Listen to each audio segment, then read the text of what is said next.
সালামু আলাইকুম, সবাই কেমন আছেন? আলহামদুলিল্লাহ। কিয়ামতের বিষয়ে একটা কথা ছিল। কাল কিয়ামতের ময়দানে মহান রব্বুল আলামিন তার বান্দাদেরকে ডেকে বলবেন, বান্দারা তোমরা এখন সেজদা দাও।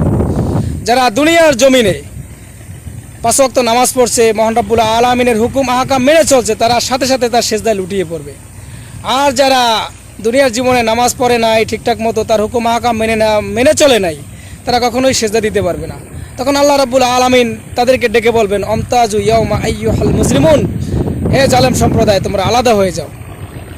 বুঝতে পারছেন? অনেক মানুষকে জিজ্ঞাসা করা হয় যে তুমি নামাজ পড়ো না কেন? এখন না, একটু বয়স হোক তখন পড়বো। অথচ আল্লাহ রাব্বুল আলামিনের কাছে কিন্তু সবচেয়ে পছন্দনীয় বিষয় হচ্ছে যে যৌবন বয়সের ইবাদত।